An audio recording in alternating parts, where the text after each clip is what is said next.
नमस्कार मंडळी, श्री स्वामी समर्थ. स्वागत आहे तुम्हा सर्वांचं आपल्या मराठी यूट्यूब चॅनलमध्ये. स्वामी महाराजांच्या कृपेने तुमच्या सर्व चांगल्या इच्छा पूर्ण हो हीच मी स्वामींच्या चरणी प्रार्थना करते आणि आज या नवीन व्हिडिओला सुरुवात करते. आज आहे 22 फेब्रुवारी, वार गुरुवार आणि या दिवशी आलेला आहे गुरुपुष्यामृत योग. जेव्हा गुरुवारी पुष्य नक्षत्र आलं तर त्या दिवशी गुरुपुष्यामृत योग हा तयार होत असतो आणि हा सर्व कार्यांसाठी खूप शुभ दिवस मानला जातो. आणि म्हणूनच या दिवशी देवी लक्ष्मीची पूजा केल्याने त्यांची कृपादृष्टी मिळते आणि म्हणूनच या गुरुपुष्यामृत योगाला अतिशय महत्त्व हे दिलं जातं. या दिवशी आपल्याला माता लक्ष्मीसोबतच आपल्या कुलदेवीची सुद्धा पूजा करायची असते. ज्या घरावर कुलदेवीचा आशीर्वाद असतो त्या घरामध्ये कधीही कसलीही कमतरता भासत नाही. हे नक्षत्र इतकं महत्त्वाचं मानलं जातं की सर्व देवदेवता सुद्धा या नक्षत्राची पूजा करत असतात आणि असं म्हटलं जातं की या दिवशी साक्षात माता लक्ष्मी ही आपल्या घरामध्ये प्रवेश करते. आणि जर माता लक्ष्मी आपल्या घरामध्ये प्रवेश करणार असेल तर आपल्याला माता लक्ष्मीला प्रसन्न करण्यासाठी काही उपाय हे आवर्जून करायचे आहे. ज्या घरामध्ये माता लक्ष्मीला प्रसन्न करून घेण्यासाठी काही सेवा आणि उपाय केले जातात त्या घरामध्ये माता लक्ष्मी ही सदैव स्थिर राहते. आणि म्हणूनच आज व्हिडिओमध्ये मी तुम्हाला अतिशय प्रभावी एक उपाय सांगणार आहे. आपल्याला संध्याकाळी कापुरासोबत अशी एक वस्तू ही जाळायची आहे. यामुळे आपल्या घरातील इडापिडा, अलक्ष्मी, वाईट शक्ती, नकारात्मकता, अडचणी आणि दारिद्र्य हे नष्ट होईल आणि यामुळे आपल्या घरामध्ये अखंड लक्ष्मी नांदेल. माता लक्ष्मीची कृपादृष्टी ही आपल्या घरामध्ये कायम राहील. माता लक्ष्मीचा वरदहस्त राहील आणि यामुळे आपल्या घराची, मुलांची, पतीची अगदी भरभरून प्रगती होईल. असा हा एक उपाय मी तुम्हाला आज या व्हिडिओद्वारे सांगणार आहे. त्यामुळे तुम्ही व्हिडिओ शेवटपर्यंत पाहत राहा. चॅनेलवरती नवीन असाल तर सबस्क्राईब करा आणि असेच माहितीपूर्ण व्हिडिओ पाहण्यासाठी बेल आयकॉनला प्रेस करा. म्हणजे जेव्हा कधी मी नवीन व्हिडिओ अपलोड करेल त्याचं नोटिफिकेशन सर्वात अगोदर तुम्हाला भेटेल आणि तुम्ही एक पण व्हिडिओ मिस करणार नाही. हा उपाय करण्याच्या अगोदर तुम्हाला एक सकाळी उपाय करायचा आहे. तर तुम्हाला काय करायचं आहे, तुमच्याकडे जर गंगाजल असेल तर ते गंगाजल घ्या. एका ग्लासमध्ये किंवा वाटीमध्ये घ्या. यानंतरनं एक आंब्याचं पान घ्यायचं आहे आणि या पानाने ते गंगाजल आहे ना ते संपूर्ण आपल्या घरामध्ये शिंपडायचं आहे आणि आपल्या मुख्य दरवाजावरती सुद्धा शिंपडायचं आहे. यामुळे आपल्या घरातली नकारात्मकता, वाईट शक्ती असेल किंवा लक्ष्मीची बहीण जी असते अलक्ष्मी ती असेल तर ती आपल्या घराच्या बाहेर जाईल आणि आपलं घर जे आहे ना ते अतिशय पवित्र होईल. आणि यानंतर तुम्ही हा उपाय करा. गंगाजल नसेल तर गोमूत्र तुम्ही शिंपडलं तरीसुद्धा चालेल. घरामध्ये सकाळी आणि संध्याकाळी जर आपण नियमितपणे जर कापूर जाळला तर घरातील वातावरण हे शुद्ध राहतं, सकारात्मकतेचा संचार होतो आणि नकारात्मक शक्ती जी असते तर ती दूर झाल्यामुळे आपल्या कुटुंबामध्ये सुख शांती ही नांदत असते. यामुळे आपल्या घरामध्ये बघा वाद विवाद, कलह, भांडणं, आजारपण ह्या ज्या गोष्टी असेल तर त्या दूर होतात. त्याचबरोबर घरातील वास्तुदोष, पितृदोष किंवा ग्रहदोष असेल तर ते सुद्धा आपल्या घरातले दूर होत असतात. आणि आज आपल्याला हा उपाय आहे ना हा माता लक्ष्मीला प्रसन्न करून घेण्यासाठी, आपल्या घरातील अडचणी दूर करण्यासाठी आपल्याला करायचा आहे. उपाय हा आपल्याला सायंकाळी जी लक्ष्मी येण्याची वेळ असते त्याच वेळेला आपल्याला हा उपाय करायचा आहे. उपाय करण्यासाठी तुम्हाला एक मातीचं भांडं म्हणजे एक पंती घ्यायची आहे किंवा तुमच्याकडे कापूर जाळायचं भांडं असेल ते सुद्धा तुम्ही घेतलं तरी चालेल. परंतु मातीचं भांडं असेल तर तेच घ्या.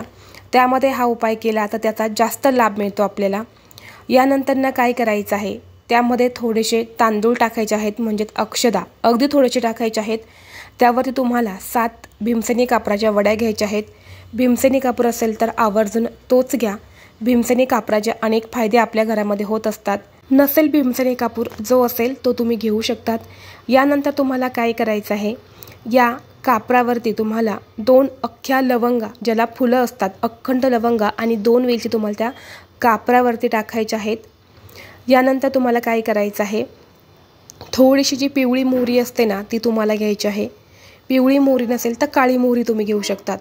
ही जी मोहरी आहेत ना ही उजव्या हातामध्ये घेऊन आपल्या घरातल्या प्रत्येक व्यक्तीवरून तुम्हाला 7 वेळा उतरवून घ्यायच्या आहेत. 7 वेळा उतरवत असताना डोक्यापासून खाली पायापर्यंत उतरवून घ्या। खास करून लहान मुलं असेल त्यांच्यावरून एखादा व्यक्ती व्यवसाय करत आहे किंवा मग नोकरी करत आहे, त्यात प्रगती होत नसेल त्यामध्ये, तर त्या व्यक्तीवरून सुद्धा उतरवून घ्यायचे आहेत। आजारी व्यक्ती असेल तर त्या व्यक्तीवरून सुद्धा उतरवून घ्या। किंवा एखादी व्यक्ती सतत विनाकारण चिडचिड करते, तर त्या व्यक्तीवरून सुद्धा तुम्हाला उतरवून घ्यायचे आहेत। आणि ही जी मोहरी आहे ना, ही सुद्धा तुम्हाला त्या कापरावरती टाकायची आहेत। यानंतर तुम्हाला काय करायचं आहे, एक तमालपत्र घ्यायचं आहे आणि तमालपत्रसुद्धा तुम्हाला त्यावरती टाकायचं आहे। आणि यावरून तुम्हाला 1 चमचाभर शुद्ध गाईचं तूप जे असतं तर ते तुम्हाला टाकायचं आहे आणि हे तुम्हाला प्रज्वलित करायचं आहे। प्रज्वलित तुम्हाला सर्वप्रथम तुमच्या देवघरासमोरच करायचं आहे। आणि प्रज्वलित केल्यानंतर ना तुम्हाला काय करायचं आहे, ते भांडं जे आहेत ना ते तिथून उचलायचं आहे। उचलल्यानंतर आपल्याला संपूर्ण घरामध्ये ते फिरवायचं आहे। हे फिरवत असताना श्री स्वामी समर्थ, श्री स्वामी समर्थ या मंत्राचा कंटिन्यू जप करत तुम्हाला संपूर्ण घरामध्ये तुम्हाला फिरवायचं आहे। किंवा तुम्हाला माता लक्ष्मीचा जो पण मंत्र येतो तर तो मंत्र तुम्ही म्हणू शकतात। आणि घरामध्ये फिरवल्यानंतर तुम्हाला हे आपल्या घराच्या मुख्य दरवाजावरती घेऊन जायचं आहे। दरवाजावरती घेऊन गेल्यानंतर ना घराचा दरवाजा हा तुम्हाला उघडा करून ठेवायचा आहे। आणि जो उंबरठा जो असतो ना, त्या उंबरठ्याच्या मधोमध तुम्हाला ही पंती जी आहेत ते मातीचं भांडं आहे तर हे तुम्हाला ठेवून द्यायचं आहे। उंबरठा नसेल तुमच्या घराला तर तुम्ही जी जागा असते बाहेर उंबरठ्याच्या बाहेर, तो मुख्य दरवाजा जो असतो ना त्या मुख्य दरवाजामध्ये तुम्हाला ठेवायचा आहे। उपाय करत असताना सगळ्या दरवाजे, आपल्या घरांच्या खिडक्या उघड्या करून द्या, जेणेकरून आपल्या घरातली सगळी वाईट शक्ती, नकारात्मकता, घरातली अलक्ष्मी जी असते तर ती घराच्या बाहेर जाईल आणि घरामध्ये लक्ष्मी प्रवेश करेल। तुम्हाला सांगितल्याप्रमाणे गुरुपुष्यामृत योगावरती म्हणजे या दिवशी साक्षात माता लक्ष्मी आपल्या घरामध्ये प्रवेश करत असते। यामुळे तिला प्रसन्न करून घेण्यासाठी, आपल्या घरातील इडापिडा टळण्यासाठी, आपल्या घराची, मुलांची, पतीची प्रगती होण्यासाठी आपण हा उपाय करणार आहे। यानंतर हे शांत झाल्यानंतर काय करायचं, त्यामुळे थोडंसं पाणी टाकायचं आणि हे एखाद्या झाडाला तुम्हाला टाकून द्यायचं आहे।